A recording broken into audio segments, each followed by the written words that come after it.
들어가요.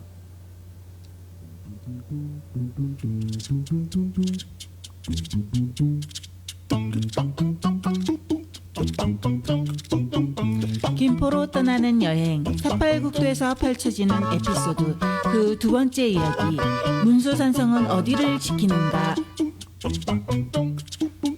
사팔 사팔 로맨스. 네, 안녕하세요. 안녕하세요. 네, 저희가 두 번째 녹음을 합니다.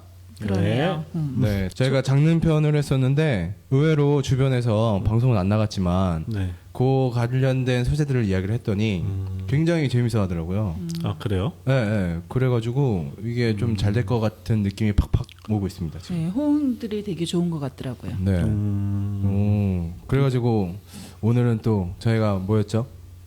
오늘은 문수산성? 네, 문수산성. 어디를 지키는가? 그러니까 문수산성이 김포에 있지만 김포를 지키기 위해 만들어졌다고 얘기를 안 했기 때문에 공부 좀 하셨습니다, 김 PD님. 네, 그렇더라고요. 그러니까 김포에 문수산성이 있는데 문수산성이 김포를 지키기 위해서 만들어졌지 않았다고 얘기를 하더라고요. 그렇죠. 김포는 지금 우리가 살고 있는 이 시청 부근 네. 여기가 김포였으니까. 그럼 어디를 지키는 거죠? 어디를 지키는가 보다는 왜 쌓았는지부터 얘기할까요? 그렇죠. 문수산성이 왜 쌓아졌는지, 그죠? 아니 우리가 합을 맞췄는데 왜 훅훅 들어옵니다, 우리 신혜 씨. 제가 늘 항상 훅 들어가죠. 아 맞다, 우리 자기 소개도 안 했어요. 그러게요. 네, 저는 김포 온에어의 김 PD입니다. 안녕하세요. 안녕하세요, 신혜입니다. 안녕하세요, 독거총각입니다. 네, 김포 덕후. 김포 덕후, 네. 독거총각. 네, 그렇습니다. 네, 저희가 486도를 위해 뭉쳤죠. 그렇죠. 뭉쳤습니다. 네, 다시 본론으로 돌아와서 네. 문수산성을 왜 만들었는지. 왜 문수산성을 쌓았을까라는 얘기들을 많이 하는데 강화도 섬이잖아요. 네네. 뭐 섬 이쪽 저쪽으로 다 들어갈 수 있지 않나라는 생각들을 보통 사람들은 다 하실 거예요. 네, 그러니까 섬이니까. 그렇다니까요. 그래서 제가 주변한테 물어봤어요. 문수산성을 왜 줬는지 알아? 물어보면 그거 김포에 있는 거 아니야? 그럼 김포 지키기 위해서 있는 거 아니야? 라고 하는데 제가 이제 좀 공부를 했지 않습니까? 그쵸. 그래가지고 아니야, 강화를 지키기 위해서 한 거야. 그러면 강화는 섬인데 왜 산성을 쌓지? 이런 얘기를 하더라고요. 그렇게 석성을 쌓았으면 분명히 우리나라의 성은 사면이 다 막혀야 되고 둥근 형태를 이루거든요. 네. 그렇죠? 근데 문수산성은 3면만 이루고 있어요. 왜요? 김포를 지켜야 되는데 왜요? 왜 그럴까요? 김포를 지키는 게 아닌 거예요? 그쵸. 신혜 공부 좀 하셨네요, 또? 그걸 공부하셨네, 또. 아니, 너무 티나게 연기하는데? 아니, 그러니까 네. 문수산성을 이렇게 조금 공부를 하다 보니까 네. 문수산성은 김포를 위해서 축조가 되지 않았다고 얘기를 하더라고요. 네. 네. 그래가지고 뭐지 했다 보니까 강화, 여기서 강화가 등장합니다. 그쵸, 강화. 네. 역사적으로 굉장히 중요하죠. 네, 강화를 지키기 위해서 김포에다가 문수산성을 만들었다고 하더라고요. 네, 이게 왜 그런 건지 간단하게 좀 설명해 왜 주시면. 강화할까라는 의문들을 많이 하세요. 네네. 섬인데 네네. 아무 곳이나 들어갈 수 있지 않냐라는 의문들을 갖고 있잖아요. 아무데나 들어가면 뭐 점령할 수 있다라는 생각들을 갖고 있는데 강화의 장점은 갯벌들이 형성이 되어 있어요. 아, 서해안이다 보니까. 서해안이다 보니까. 그래서 이 함대들이 이 수군들이 뻘에 걸리니까 아무 곳으로나 들어갈 수가 없는데 제일 단단한 곳이 우리가 흔히 알고 있는 갑곶돈대 아시죠? 강화대교가 있는 곳. 그 강화대교 있는 곳에 월곶진이란 큰 부대가 있었고 거기에 네. 하나가 갑곶돈대거든요. 네네. 그 지역을 통해서 물자들이 들어갔었다고 해요. 강화로. 강화로 들어가려면 유독 물이 빠져도 접안할 수 있는 곳이 그곳 한 곳인 거죠. 네, 그래서 그곳을 지키기 위해서 문수산성을 쌓은 거예요. 그 입구를 지키면 강화를 보호할 수가 있으니까요. 그렇구나. 네. 그럼 문수산성이 육지에서 강화로 들어가는 적을 막기 위해서 막기 위한 거였죠. 네, 만들어졌다고 했잖아요. 네. 그러면 왜 육지에서 강화를 점령을 하려고 들어갔을까요? 정묘호란에 네. 인조가 네. 강화도로 들어가요. 3번 도성을 비우는데 네. 그 중에 한 번이 정묘호란 때 강화도로 들어가거든요. 네, 그리고 그리고 중요한 게 이제 병자호란에 이제 나오는데 다시 한번 이제 병자호란이 일어나서 강화도로 들어가려고 그러는데 이미 점령을 당한 거예요. 아, 그러니까 이미 피신하는 도중에. 네네. 오. 그래서 다시 남한산성으로 가게 되는 계기가 그렇게 되는 거고. 네네. 그리고 강화에 각고돈대 가면 그 문화해설사님이 그런 말씀을 하세요. 전쟁이 일어났는데 문수산을 점령하고 나서 강화도를 건너다 보니까 뭐 방비가 호술해서 그때 점령을 했다라고 얘기를 하는데 그것보다는 청나라 자체는 기마부대이기 때문에 점령을 하고 나서 자국의 군인으로 모든 걸 다 전투를 할 수가 없었거든요. 그래서 네네. 네. 자기가 점령한 점령국의 수군을 이용한 거죠. 네. 명나라의 수군을 이용해서 강화도를 점령한 거죠. 아하. 그렇기 때문에 그 수군이 어마어마했을 거 아니에요. 명국 임진왜란 때도 네네네. 났지만 그쵸. 그걸 이용해서 들어왔기 때문에 강화도를 미리 점령당한 거죠. 그리고 사실 그 손돌공 아세요? 손돌공 들어보셨죠? 네, 들어보긴 했어요. 그 손돌공도 고려 인종으로 나오거든요. 네네. 그 비석에도 나왔고 그죠. 그게 정설로 되어 있지만 조선사를 연구한 그 교수님들은 조선의 인조가 그 강화도로 피신할 때의 설화라고들 많이 이렇게 말씀들을 하세요. 아, 그러니까 인조가 강화도로 갈 때. 그렇죠. 그러면 이제 뭐 그게 자호란. 병자호란 때. 네. 병자호란 때 인조가 강화도로 들어가게 되고. 그렇죠. 네, 그때 이제 그때 설화를 네. 이제 발음이 비슷한 고려의 인종으로 인종. 얘기를 하는 것 같아요. 아, 그러니까 인종으로 얘기하는 사람도 있고 네. 최근 들어와서는 그게 인종이 아니고 인조일 것이다. 라고 얘기를 하는군요. 그러면 그러면 손돌이라는 게 뭔데요? 그 설화가 뭐죠? 손돌공이 네네. 그냥 작은 나룻배의 사공이었어요. 네. 네. 근데 왕을 태우고 가면서 안전한 자기 딴에는 안전한 백길로 이동을 하는데 그 왕이 못 믿은 거죠. 그래서 무사를 시켜서 죽여버리는데 죽기 전에 손돌이 그런 말을 해요. 내가 바가지를 하나 띄울 테니까 그 바가지를 따라가면 안전한 곳에 들어갈 수 있습니다라고. 아. 그래서 죽고 나서 그 바가지를 따라갔더니 안전하게 도착을 한 거죠. 그러고 나서 손돌공이라는 그 호칭을 붙여준 거죠.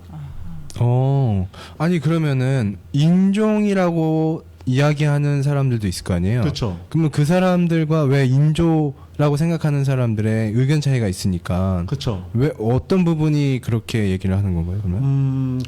조선사를 연구하신 분들은 딱 하나로 말씀드리자면 지리적으로 네네. 강을 2번 건너서 갈 필요가 없다라는 거죠. 개성에서 출발하면 그 조강을 건너면 강화도로 들어갈 수가 있는데 굳이 김포로 조강을 넘어와서 다시 염화강을 넘어간다는 자체가 다급한 상황에서 상황이 안 맞는다는 거죠. 지리적으로. 아, 그러니까 이제 강을 2번 건널 그 마음의 여유가 없다. 그렇죠. 네. 근데 인조 같은 경우에는 어찌됐든지 간에 염화강을 한번 넘으면 그렇죠. 강화로 들어갈 수 있으니까. 그렇죠. 오. 이거는 근데 김포가 그런 역사에 대해서 잘 발굴이나 뭐 이런 걸 안 해요. 사실 장릉산을 얘기하면서 그 산성과 봉화터를 이게 뭐라 그래야 되지? 발굴하지 않거든요. 그것처럼 김포가 그런 거에 좀 둔해 있어서 좀 안타까움이 좀 있어요. 그걸 좀 발굴해서 좀 알려주면 좋겠는데. 그리고 이제 지금 저희가 인조 때와 숙종 때 얘기를 했잖아요. 그렇죠. 근데 또 조선 시대 역사에서 문수산성이 또 등장하지 않습니까? 네, 조선 말에 그 고종 3년 때 그 병인양요 때 그 프랑스 군들이 쳐들어왔다라는 얘기를 들었거든요. 그렇죠. 네. 쳐들어왔죠. 그죠. 근데 완전히 패망했다고. 그죠. 뭐 열심히 싸웠으나 뒤에 성이 없잖아요. 배로 접근을 했으니까 그러네. 포를 쏘면서 배를 접근을 시켰으니까 막을 수가 없는 거죠. 근데 갯벌이 있어서 못 들어올 거라고 생각했는데 그쪽으로 들어온 거잖아요. 아니죠. 제가 말씀드렸잖아요. 갖고 데와 김포는 유독 그 부분만 갯벌이 없다라고 말씀을 드렸었잖아요. 네. 그래서 거기가 강화도로 들어가는 입구가 됐다고. 갯벌이 없는 지역이니까. 문수산성을 점령을 하고 나서 바로 갖고 대로 강화도로 진격을 해요. 그래서 그때 많이 약탈당한 우리가 다 아는 외교장각 도서 아, 네네네. 그때 다 뺏긴 거고 그리고 깨끗한 것들은 가져간 거고 네네. 좀 낡았다 싶은 건 다 태워버렸다고 해요. 근데 외교장각이 한국에 다시 들어오지 않았나요? 그게 떼제베라는 그 고속철 네, KTX?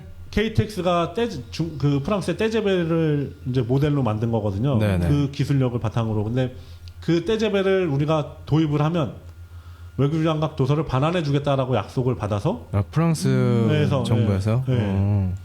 근데 떼제베를 계약하고 나서 한 권이 들어와요. 아, 한 권. 한 것만 간 보는 거죠. 이런 그래서 끊임없이 계속 반환 요구를 합니다. 이제 우리나라 자체에서. 네네. 그리고 그걸 발굴했던 그 교수님, 그 박물관에 계신 교수님조차도 계속 요구를 하니까 시끄러웠나 봐요, 걔네가. 귀찮잖아요. 돌려는 줘요. 돌려는 주는데 반환이 아니라 영구대여. 아, 우리 게 아닌 거죠. 못 갔네. 그죠? 영구대여 형식으로 그냥 들어왔기 때문에 대여를 해준 대여를 거예요? 받은 거예요. 영구대여.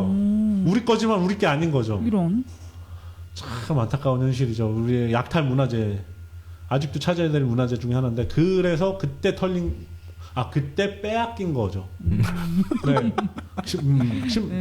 병인양요 때. 네네네. 근데 병인양요 프랑스군이잖아요. 네네네. 걔네가 왜 우리나라를 침략했을까요? 아, 이건 또 제가 압니다.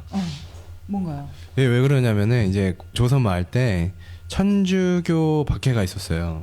조선 시대에. 심했죠. 네, 그래서 제가 알기로는 그 절두산이라고 있지 않습니까? 그쵸. 네, 마포에. 양화진. 네네네. 거기에서 이제 많은 그 천주교도와 선교사들이 목을 베졌다 그래서 절두산인 거죠. 네네네. 네. 그래서 이제 거기에서 이제 살아남고 이제 피신을 하신 프랑스 그 신부님이 탈출을 해서 네, 탈출을 해가지고 신고를 한 거죠. 네. 나 우리 애들 다 죽였어. 이렇게 된 거죠. 네네. 그래가지고 이제 프랑스 함대가 열받으니까 네, 온 거죠. 들어왔던 거고 그 너무 열이 받았는데 문수산성이 여기에서 원래 활약을 조금 했으면 예, 그러면 좀 버텼을 텐데 그렇죠. 예, 이 문수산성이라는 것 자체가 이 육지에서 오는 적을 막기 위해서 만든 거라서 그렇죠. 예, 예, 그러다 보니까는 바로 다 털린 거죠. 그죠. 내 등에서 공격을 한 거니까. 네, 그러면서 이제 강화도가 털리게 됐고 그러면서 그냥 다시 그냥 나가죠. 그렇죠. 네. 다행히 한양까지는 안 들어가고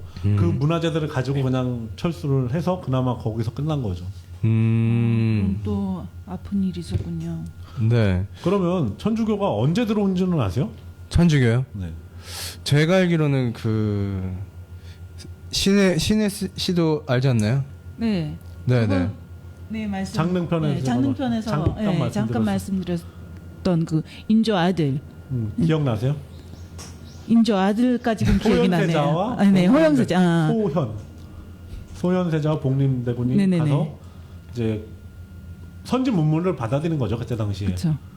그래서 세자빈 강씨에 와서 이렇게 천주학이 들어오기 시작해서 박해를 받기 시작한 거죠.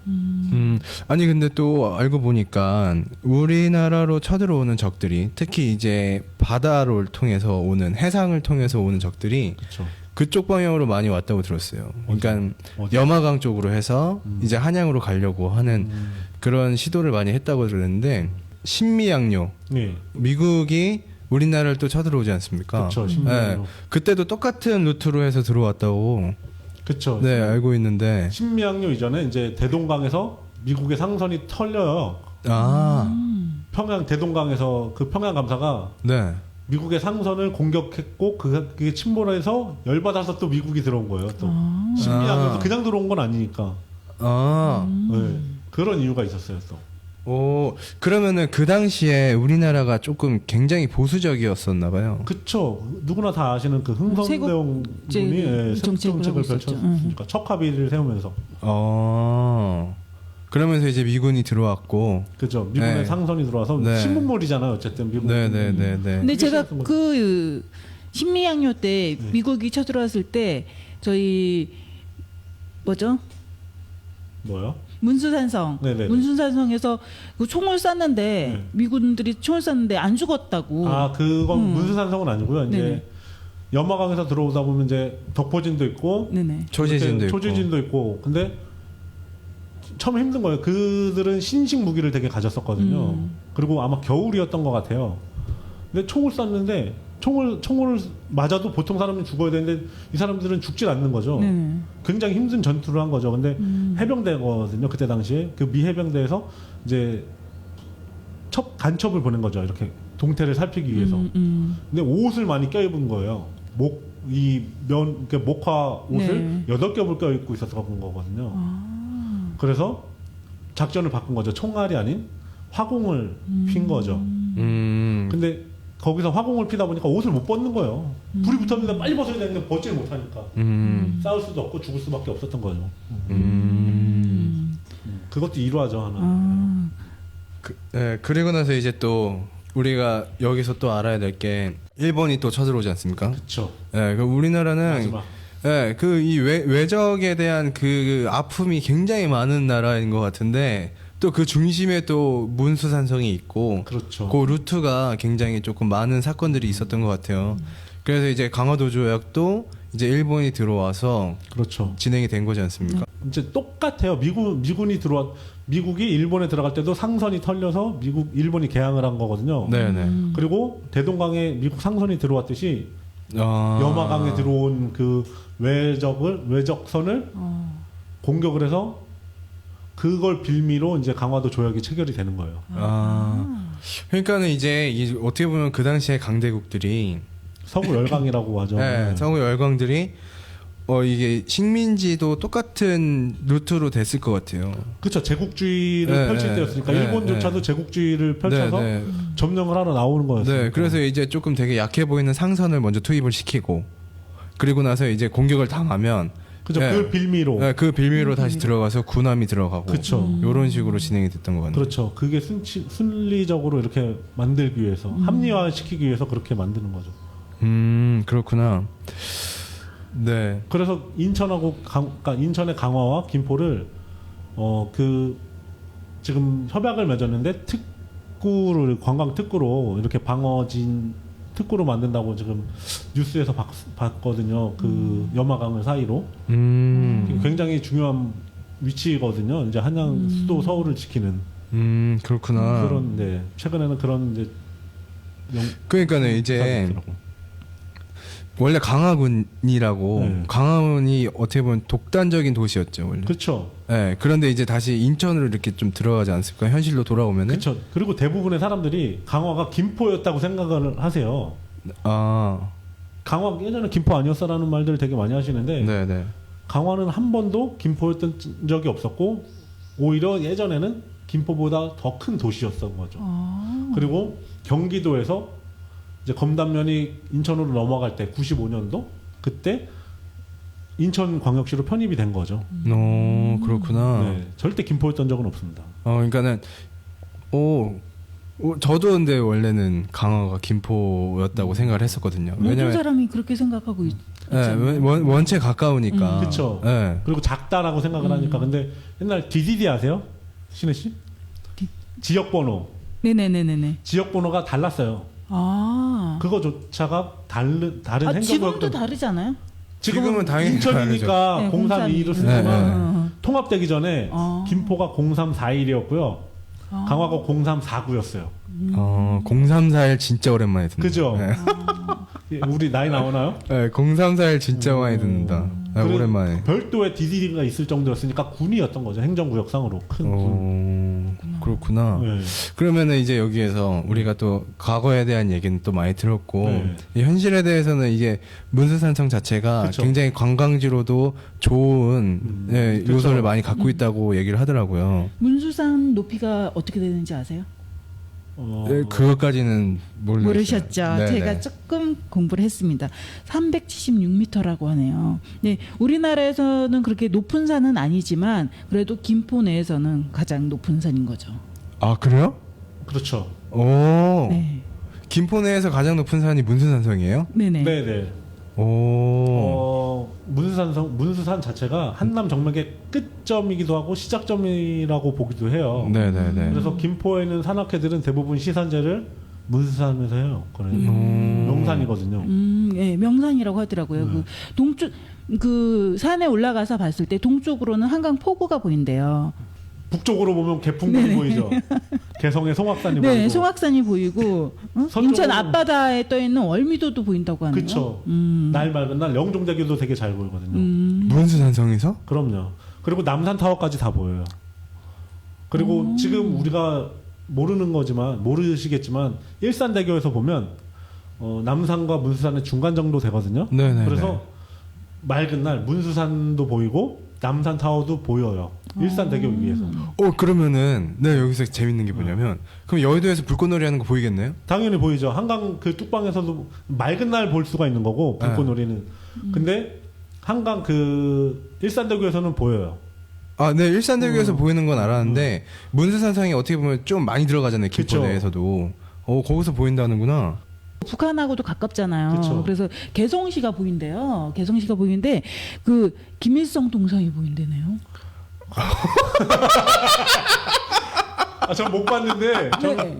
상상도 못했네. 아니 근데 만원경으로 하면은 보일 수도 있겠는데. 근데 망원경이 아니 왜 그러냐면은 김일성 동상 자체가 우리 상상을 초월할 정도로 엄청 크대요. 크기 때문에 보일 수 있을 것 같아요. 네, 그리고 이거는 뭐 확인해 볼 필요는 있겠지만. 근데 북한의 그 대남 방송도 이렇게 들린다고 하더라고요. 거기는 해안선을 따라서 뭐 거리가 500m도 안 되니까 사실은. 그렇구나.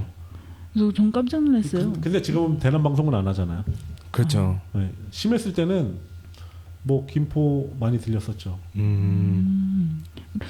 요즘 그 문수산이 4월이잖아요. 네네네. 4월에 그 벚꽃이 그렇게 많이 예쁘게 펴 있대요. 그리고 네네네. 또 진달래꽃 진달래꽃이 너무너무 만발해가지고 이쁘다고 하니까는 여러분들 가셔서 한번 구경해 보셔도 좋을 것 같아요. 그럼 페이스북으로 인증샷 올려주시나요? 올려주시는 분한테 선물 나갈까요? 네, 뭐 그렇게 하죠, 뭐. 네. 콜. 네. 김포에서 가연산도 좋지만 그쵸. 저희가 얘기한 문수산도 한번 올라가 보시면 좋을 것 같아요. 뭐 여러 사진 있겠지만 뭐 경치를 정말 이쁘게 찍으시든다든지 아니면 인증샷을 남겨주시면 꼭 보내주시고 오늘 여기까지 방송 끝내는 걸로 할게요. 네, 알겠습니다. 알겠습니다. 네. 수고하셨습니다. 네, 수고하셨습니다. 너와 함께 가고 싶은 김포 너와 함께 살고 싶은 김포 우리 모두 함께 서로 발을 맞춰서 김포로 가는 거야 우리 함께 가야 할 곳 김포 우리 함께 살아야 할 김포 우리 함께 모두 모여 김포로 가자 나를 기다리는 도시가 있다. 가보고 싶은 그곳 김포.